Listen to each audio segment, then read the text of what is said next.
مسیح کے پرفضل عظیم اور بابرکت نام میں آپ سب کو سلام۔ خداوند کی شکر گزاری کرتے ہیں، خداوند نے ایک بار پھر سے مجھے اور آپ کو موقع بخشا تاکہ ہم سب مل کر خداوند کے نام کو جلال دے سکیں۔ آج کا بڑا ہی خوبصورت ٹاپک، اور آج کا جو ٹاپک ہے وہ ہے گناہ۔ سو آئیں میرے ساتھ نکالیں خداوند کے زندگی بخش کلام میں سے رومیو، بڑی مشہور اور بڑی فیمس ورس ہے، بڑی جگہوں پر پڑھی جاتی ہے اور بہت سے خادمین اس کی تفسیر بھی کرتے ہیں۔ خداوند تمام تر خادمین کو بھی برکت دے۔ سو آئیں میرے ساتھ نکالیں رومیو 6 باب اور اس کی 23ویں آیت کی میں آپ کے سامنے تلاوت کروں گا۔ پولس رسول کا خط رومن کی کلیسیا کے نام، رومیو اس کا 6 باب اور اس کی 23ویں آیت۔ کیونکہ گناہ کی مزدوری موت ہے، مگر خداوند کی بخشش ہمارے خداوند مسیح یسوع میں ہمیشہ کی زندگی ہے۔ پاک کلام کا پڑھا سنا جانا ہم سب کے لیے باعث سے برکت ہو۔ خداوند کا شکر، آمین۔ میرے عزیزو، سب سے پہلے ہم اس بات کو دیکھیں گے کہ یہ جو گناہ ہے اس کا آغاز کہاں سے ہو۔ جب ہم پیدائش کی کتاب کا مطالعہ کرتے ہیں تو خداوند نے 5 دن میں ہر ایک چیز کو بنایا، اور پیدائش کی کتاب ایسی کتاب ہے جس میں ہمیں ہر ایک چیز کا آغاز ملتا ہے، زندگی کا، موت کا، قوموں کا، قبیلوں کا، اور پھر گناہ کا۔ اور جب ہم اس کتاب کا مطالعہ کرتے ہیں تو ہمیں پتہ چلتا ہے کہ 5 دن میں خداوند نے ہر ایک چیز کو بنایا، اور 6ٹھے دن انسان کو بنایا، اور انسان کو ہر ایک چیز پر اختیار بخشا۔ اور جب اختیار بخشا تو اس بات کو پہلے جان لیجئے کہ تخلیق کائنات کا اس سے پہلے کہ خداوند ہر ایک چیز کو بناتا، انسان کو بناتا، اس سے پہلے فرشتوں کو خداوند نے بنا دیا تھا۔ اور خدا نے کہا کہ آؤ ہم انسان کو بنائیں۔ اور جب خدا نے اپنی ذات کے ساتھ بات کی، اور خدا کی ذات کے اندر تثلیث ہے، وہ کلمہ ہے، اور وہ کلمہ خداوند یسوع مسیح ہے، پاک روح ہے۔ خدا نے کہا آؤ ہم انسان کو بنائیں۔ اب جب یہ بات خداوند نے کہی تو اس بات کو کہنے سے پہلے یاد رکھیں کہ فرشتے اس وقت بن چکے تھے۔ تو سب سے بڑا فرشتہ لوسیفر، اس نے کہا میرے پاس اتنی پاور ہے، میرے پاس اتنی طاقت ہے، اور خدا نے تو میرے ساتھ بات نہیں کی، خداوند نے اپنی ذات کے ساتھ بات کی۔ اور خداوند نے کہا آؤ ہم انسان کو بنائیں۔ یہ اس کے اندر حسد تھی۔ اس نے کہا کہ اب میں اپنا تخت جو ہے خدا کے تخت سے بھی اوپر بناؤں گا۔ یہ اس کے اندر جیلسی تھی۔ تو خدا نے کیا کیا، جب انسان کو بنایا تو آسمان پر بغاوت ہوئی، لڑائی ہوئی، اور انسان کو بنایا جب خدا نے، تو خدا نے کلام میں لکھا ہے کہ آدم کے نتنوں میں زندگی کا دم پھونکا اور انسان جیتی جان ہوا۔ اور خدا نے کہا آدم کا اکیلا رہنا اچھا نہیں، میں اس کے لیے اس کی مانند ایک مددگار بناؤں گا۔ خدا نے آدم پر گہری نیند طاری کی، اور اس کی پسلیوں میں سے ایک پسلی لی اور اس سے ہوا کو بنایا، اور خدا نے ان کو اختیار بخشا۔ ان کو کہا باغ عدن کے ہر ایک درخت کا تم پھل کھا سکتے ہو، لیکن یہ جو باغ کے درمیان کا پھل ہے اسے نہیں کھانا، جس دن تم نے کھایا تم مرے۔ اب جب آدم کو باغ عدن کے اندر رکھا گیا تو یاد رکھیں آسمان سے فرشتے کو اس بغاوت کی وجہ سے، گھمنڈ کی وجہ سے آسمان سے نیچے گرا دیا گیا، زمین پر۔ اب جب زمین پر گرایا گیا تو جو شیطان ہے، ابلیس ہے، اب اس کو پتا تھا کہ میری اس ناکامی کی جو وجہ ہے وہ انسان ہے، کیونکہ انسان کو بناتے وقت ہی یہ بغاوت ہوئی۔ تو اس نے کیا کہا، اس نے کہا وہ زمین پر جب اسے گرا دیا گیا تو سب سے پہلے وہ زمین پر گراتے ہی باغ عدن کے اندر گیا۔ تو ہم جو پہلا پوائنٹ ہے اس میسج کا سب سے پہلا پوائنٹ وہ یہ ہے کہ ابلیس جو ہے وہ آپ کی عقل کو بند کر دیتا ہے۔ جب وہ باغ عدن کے اندر گیا تو اس نے کہا کیا؟ آئیں ذرا میرے ساتھ نکالیں خدا کے زندگی بخش کلام میں سے پیدائش 3 باب اور اس کی پہلی آیت سے میں آپ کے سامنے تلاوت کروں گا۔ سو خداوند کے زندگی بخش کلام میں یوں لکھا ہے، اور سانپ کل دشتی جانوروں سے جن کو خداوند خدا نے بنایا تھا چلاک تھا، اور اس نے عورت سے کہا، کیا واقع خدا نے کہا ہے کہ باغ کے کسی درخت کا پھل تم نہ کھانا؟ حالانکہ ایسی کوئی بات نہیں تھی، خداوند نے تو کہا تھا کہ ہر ایک درخت کا پھل کھانا۔ تو اس نے کیا کیا؟ ان سے کہا باغ کے کسی درخت کا پھل تم نہ کھانا۔ عورت نے سانپ سے کہا کہ باغ کے درختوں کا پھل تو ہم کھا سکتے ہیں، پر جو درخت باغ کے بیچ میں اس کے پھل کی بات خدا نے کہا ہے کہ تم نہ تو اسے کھانا اور نہ چھونا ورنہ مر جاؤ گے۔ تب سانپ نے عورت سے کہا کہ تم ہرگز نہ مرو گے، بلکہ خدا جانتا ہے کہ جس دن تم اسے کھاؤ گے تمہاری آنکھیں کھل جائیں گی اور تم خدا کی مانند نیک و بد کو جاننے والے بن جاؤ گے۔ اس نے ان سے یہ آ کر بات کی، اور ہوا نے کیا کیا؟ اس نے وہ پھل لیا، اس نے دیکھا اور اس نے وہ پھل لیا، اس کی آنکھوں کو خوشنما لگا، اس نے کھایا اور آدم کو بھی دیا۔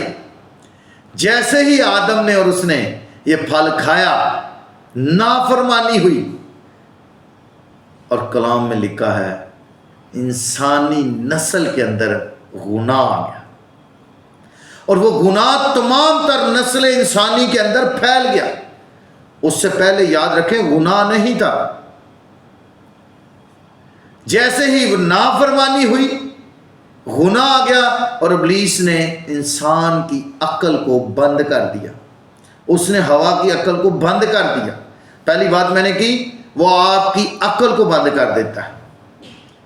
اس نے باتوں کے اندر اس کی عقل کو بند کر دیا کہ تم تو ایسا کرو گے، تم خدا کی مانند بن جاؤ گے، تم نیک و بد کی پہچان سمجھ جاؤ گے۔ جیسے ہی اس نے ایسا کہا، ہوا نے وہ پھل کھایا، آدم کو دیا، اور گناہ زندگی کے اندر آ گیا۔ اس سے پہلے موت نہیں تھی، جیسے ہی گناہ زندگی کے اندر آیا موت بھی آ گئی۔ اب دوسری بات، جب گناہ زندگی کے اندر آ گیا تو دوسری بات کیا تھی؟ اب وہ گناہ کے سبب سے ہوا کیا کہ آپ کی نسل جو ہے، نسل کو بگاڑ دیتا ہے۔ گناہ آیا، موت آ گئی۔ اب ابلیس کیا کرتا ہے؟ جب گناہ زندگی کے اندر آ گیا، دوسری بات وہ آپ کی نسل کو بھی بگاڑ دیتا ہے۔ آدم اور ہوا باغ عدن سے نکال دیے گئے، اور جب ان کو باغ عدن سے نکال دیا گیا، کلام میں لکھا ان کی نسل پیدا ہو، قائن اور ہابل خداوند کے حضور وہ اپنے ہدیہ جات لے کر آئے۔ آپ سب جانتے ہیں، ایک گوشت کا اور پھر ایک اپنی سبزیوں کا، پھلوں کا، کیونکہ ایک کھیتی باڑی کرتا تھا، ایک موال مویشی جو تھے ان کی پیداوار کرتا تھا۔ وہ گوشت لے کر آیا، وہ برا کی قربانی لے کر آیا، اور دوسرا سبزیوں کی لے کر آیا۔ تو کلام مقدس میں لکھا ایک کی قربانی جو ہے وہ قبول ہوئی، دوسرے کی نہیں ہوئی، یہ آپ سب جانتے ہیں۔ اور بھائی نے دوسرے بھائی کو قتل کر دیا۔ آپ کی نسل کو وہ بگاڑ دیتا ہے ابلیس۔ دوسری بات میں نے بتائی، اور اس کے بعد ہم دیکھتے ہیں پہلا سموئیل 4 باب، آپ دیکھیں میرے ساتھ نکال لیں، پہلا سموئیل 4 باب اس کی 17 آیت ہم دیکھتے ہیں۔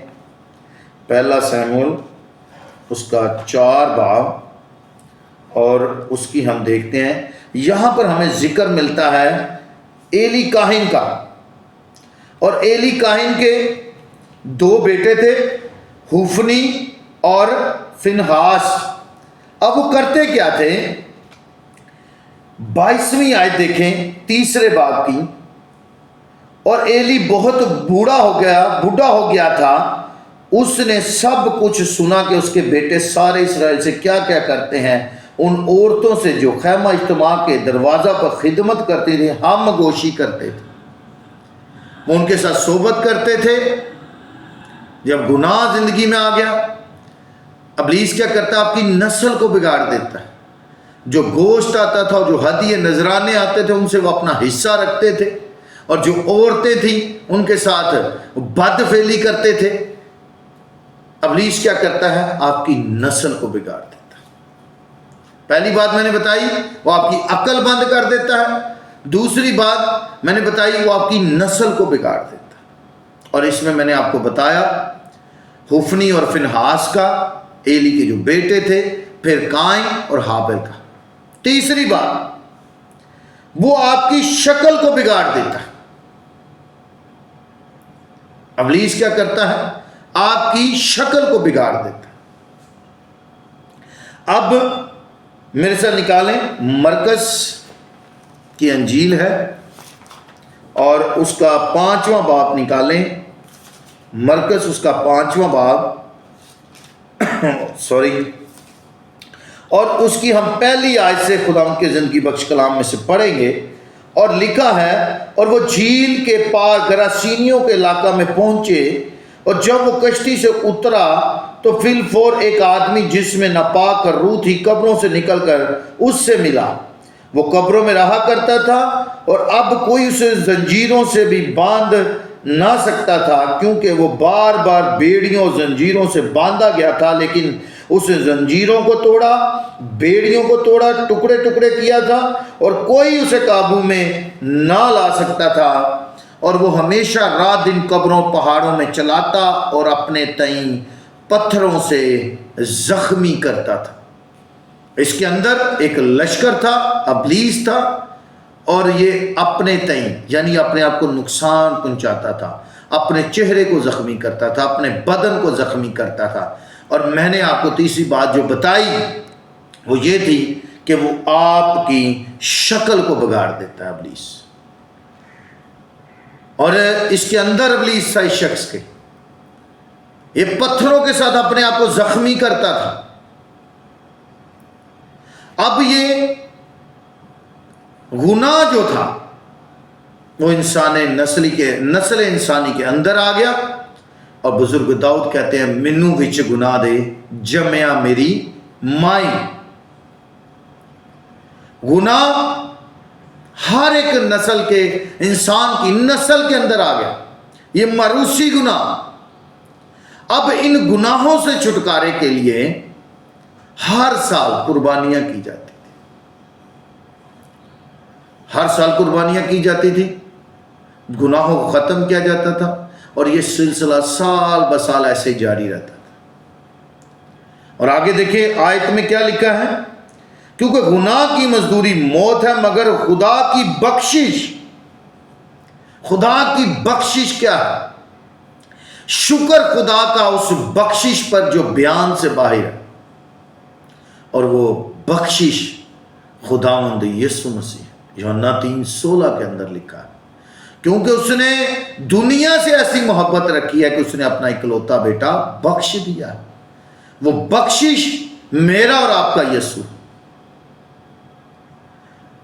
اب موت جو تھی وہ انسان پر غالب تھی، اب ایک ایسے برے کی ضرورت تھی جو بے عیب ہو، بے گناہ ہو، جو فدیہ دیتا، جو قیمت چکاتا نسل انسانی کی، اور اس موت کو زندگی میں تبدیل کرتا، اس فنا کو بقا میں تبدیل کرتا۔ تو وہ بخشش میرا اور آپ کا یسوع ہے، اور اس نے ہمارے گناہوں کو اپنے اوپر لیا۔ وہ کلمہ مجسم ہوا، وہ کلمہ تجسم ہوا، اس نے ہمارے گناہوں کو اپنے اوپر لیا، اور وہ کلوری کے مقام پر چڑھ گیا، وہ صلیب پر چڑھ گیا۔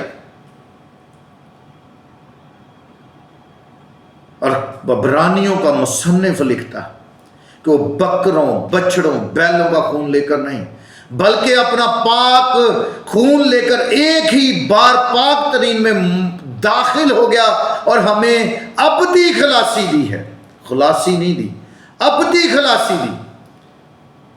وہ مصلوب ہوا، وہ مر گیا، اسے قبر میں رکھا گیا. تیسرے روز وہ مردوں میں سے جی اٹھا اور فتح کا نعرہ بلند کیا اور کہا موت تیری فتح کہاں رہی، موت تیرا دم کہاں رہا. اور موت فتح کا لقمہ بن گئی. وہ موت جو تھی، جو نسل انسانی کے اندر آ گئی گناہ کے سبب سے، اب وہ موت جو تھی وہ زندگی میں تبدیل ہو گئی اور وہ جی اٹھنے میں پہلا پھل ٹھہرا. اس نے فنا کو بقا میں تبدیل کر دیا، اس نے موت کو زندگی میں تبدیل کر دیا. اس برا کے لیے، اس یسوع مسیح ناصری کے لیے جو زندہ ہے. اور اس نے کہا میں مر گیا تھا، اب زندہ ہوں اور عبدالآباد تک زندہ رہوں گا. اس زندہ خداوند کے لیے ہم شکر گزاری کرتے ہیں جس نے اپنی جان کا فدیہ دیا، جس نے اپنی جان کا فدیہ دے کر ہمیں ہمیشہ کی زندگی دی ہے.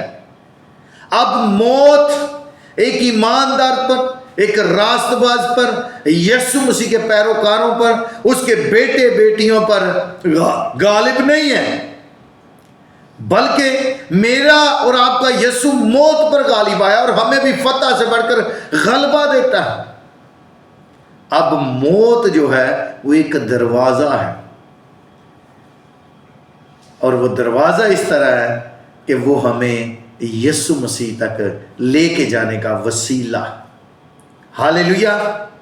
تو خداوند کی شکر گزاری کرتے ہیں کہ وہ جو گناہ کی مزدوری موت تھی، میرا اور آپ کا یسوع موت پر غالب آیا ہے اور اس نے اس موت پر فتح پائی ہے، قبر پر فتح پائی ہے. وہ زندہ ہے اور عبدالآباد تک زندہ رہے گا. آمین. God bless you all. خداوند اس کلام کے وسیلہ سے آپ سبوں کو بڑی برکت دے، مسیح کے نام سے آمین.